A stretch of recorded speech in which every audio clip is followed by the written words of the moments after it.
I genuinely think safety is one of the coolest positions in the NFL. You have to be such a Swiss Army knife. You have to be able to cover. You have to be able to tackle. You have to be able to blitz, fill gaps, stop the rusher. You have to be able to chase down speedy receivers. You have to be able to blanket coverages and think.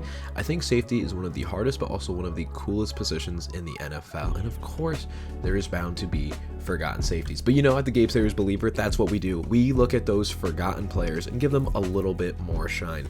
Now, when I think of my favorite safeties growing up, of course I have like mainstream names like Troy Polamalu, like Ed Reed, but then I also think of awesome safeties like Dante Whitner, or I think of awesome safeties like LaRon Landry. But today, ladies and gentlemen, this video is all about 3 forgotten safeties, and I do want to give a little love to my guy Sean Taylor, favorite safety of all time. I remember finding his highlights growing up and being enamored. RIP Sean Taylor, long live Sean Taylor. But let's jump right into the video. Now, first on our list is Brandon Merriweather. Now, Brandon Merriweather is a former NFL safety born January 14th, 1984 in Florida. And, you know, he kind of overcame a troubled early life to become a standout defensive back at both college and the pro levels. And, you know, he did have some controversy for his hard-hitting style and lots of league fines. But you know what? He remained a key contributor to several NFL defenses. During his time at the University of Miami, he was able to compile 293 tackles, 7 picks, 23 pass deflections, and 4 forced fumbles. He was named to the first team All-ACC selection in 2005 and earned a reputation as a passionate, hard-hitting safety. But again, he was in the controversial Miami FIU brawl in 2006, where he was seen stomping on opposing players. Now, coming into the NFL, Brandon Merriweather would play for 4 different teams and was selected in the first round, 24th overall in the 2007 NFL Draft by the New England Patriots. Over his 8-season NFL career, he would play for the Patriots, the Bears, the Redskins, and the Giants. He was actually selected to 2 Pro Bowls in 2009 and 2010, and finished his career with 430 tackles, 12 picks, 6 forced fumbles, 3 sacks, and 1 defensive touchdowns. Now, his time with the Patriots from 2007 to 2010, he joined a very dominant Patriots team and was used in a rotational role behind veterans Rodney Harrison and James Sanders. However, he just quickly earned more and more playtime with his athleticism and ability to make plays.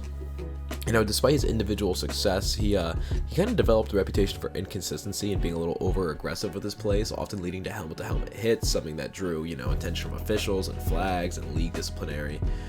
Then he would go quickly to the Chicago Bears in 2011, signing a 1-year deal there, but he really just couldn't find his footing in Lovie Smith's Cover 2 system and was benched multiple times due to poor angles and discipline issues in coverage. He finished the year with 32 tackles and no picks, and the Bears did not re-sign him. He then would go to the Redskins and actually had a little bit of redemption and resurgence. In 2012, he'd signed with the Redskins, hoping for a fresh start. Unfortunately, in his first season, you know, he tore his ACL in Week 11, and that was after returning from a knee sprain and actually only played in like 1 game that year. He returned strong in 2013, starting 13 games, recording 69 tackles, 2 picks, and a sack, reestablishing himself as a solid starter. However, again, that aggressive style continued to generate controversy. He was fined multiple times and suspended in 2013 for repeated helmet-to-helmet hits, which highlighted a growing concern over him playing safety in the NFL. Now, despite these issues, he did remain a vocal leader and emotional tone setter for Washington's secondary through 2014, ending his tenure there with 3 picks, 3 sacks, and over 100 tackles across the 3 seasons. Now, finally, in 2015, playing for the Giants, after injuries and declining production limited his options, Merriweather signed with the Giants in August of 2015. He would play in 11 games, starting 9 of those, and recorded 53 tackles, a sack, and a forced fumble. And though no longer in his prime, he was still serviceable and provided some nice veteran leadership to a struggling Giants secondary. He was not re-signed, though, after the season, and subsequently retired from football. Now, the issue was his playing style, and controversy kind of made him hard to always want to start and always want to play. You know, you don't want to give up big flags because Brandon Merriweather is taking someone's fucking head off with a hit. But despite these issues, you know what? He was respected, and he did have a solidly long NFL tenure, known as that boom or bust player, making, you know, game-changing plays or giving up game-changing plays. Now, he never really reached that echelon of elite NFL safeties, but he's carved out a successful career as a 2-time Pro Bowler and consistent starter. His journey from like a rough upbringing in Florida to a first-round draft pick makes him a story to remember in the NFL. Next on the list is J.J. Wilcox. Born February 14th, 1991 in Georgia, he was a versatile athlete who began his college football career as a wide receiver and a running back before transitioning to the safety position, which is where he truly made his mark. And J.J. Wilcox is not a household name, but he earned respect around the league as a dependable player who could deliver some solid fucking hits and was a good special teams player. So he attended Georgia Southern University, a school known for its option-style offense and hard-nosed football culture.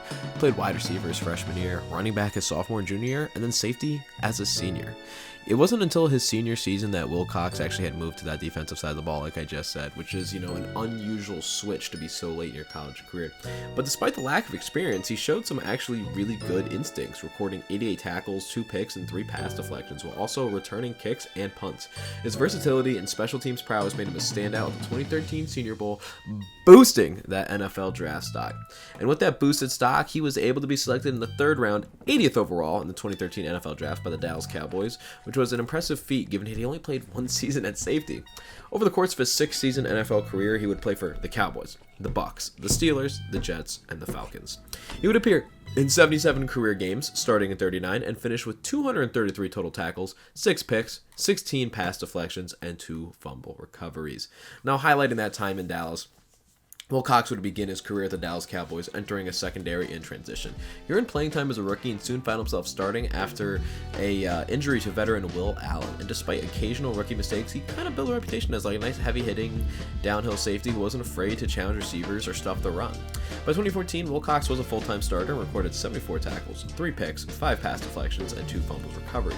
And his best season came in 2014 when he started 16 games and helped the Cowboys win the NFC East and reach the divisional round of the playoffs. Wilcox developed a strong on-field rapport with his fellow safety Barry Church, and the two formed a pretty solid safety tandem.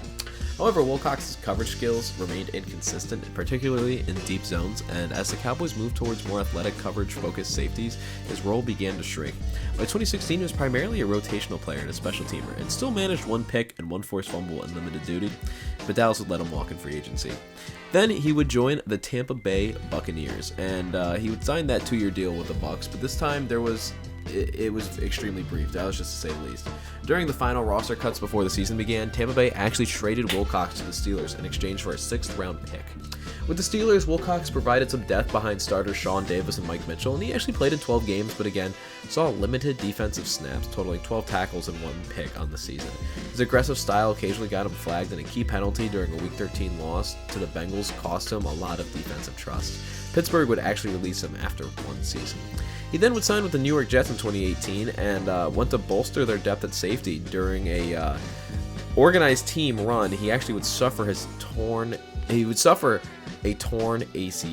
which is obviously an incredibly devastating injury. I don't have to explain that to you. And that would end his season before it unfortunately even began, and the Jets would place him on IR. Now, finally, his final NFL stop. Attempting a comeback in 2019, Wilcox would sign with the Falcons, and he was expected to compete for a backup role and contribute on special teams. However, misfortune once again struck. Another torn ACL during training camp, and he was ruled out for the seasons. The Falcons released him with an injury settlement, and after the 2nd major knee injury in 2 years, Wilcox would not return to the NFL. Now, J.J. Wilcox had a fun athletic play style, physicality, run support, and toughness, and he almost brought that linebacker mentality to the safety position, which is kind of crazy considering the dude played wide receiver and running back in college before even being a safety. And though not a huge star, J.J. Wilcox carved out a solid NFL career for himself with hard work, resilience, and, being adaptable, quite frankly. He quietly stepped away from professional football after his injury, and as of now, he's remained out of the public spotlight. He's occasionally appeared at youth football camps and regional sporting events in Georgia, where he remains a respected figure.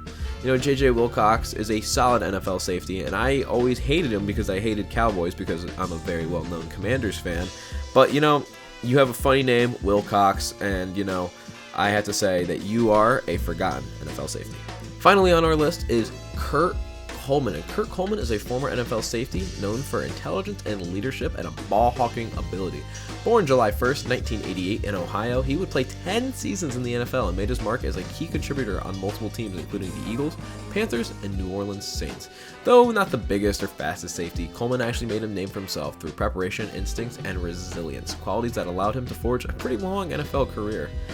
During his early life, Coleman would play high school at Northmont High School in Clayton, Ohio, where he was a standout defensive back and team captain. He went on to play for the Ohio State Buckeyes from 2006 to 2009 and was a 4-year contributor and a 3-year starter. He developed into a reliable, and high-quality playmaking safety in the Buckeyes secondary. During his senior season in 2009, he was named to the first-team All-Big Ten and consensus first-team All-American after posting 68 tackles, 5 picks, a sack, and 3 forced fumbles. Known for that leadership and football IQ, Coleman would serve as a team captain and help lead Ohio State to multiple Big Ten titles and BCS Bowl appearances. Productive college career certainly laid the groundwork for a shot at the NFL, and Kurt Coleman was drafted in the 7th round, 244th overall in the 2010 NFL Draft by the Philadelphia Eagles. And despite being a late-round pick, he carved out over a decade-long career in the NFL thanks to being versatile and a hard-nosed football player. His journey would see him play for the Eagles, the Vikings, the Chiefs, the Panthers, the Saints, and the Bills. And in total, Coleman would play in 132 regular season games and even starting 88 of those. He recorded 500 plus tackles, 21 interceptions, 30 pass deflections, 5 forced fumbles, and 2 defensive touchdowns. By far the most impressive stats of anybody on this list so far.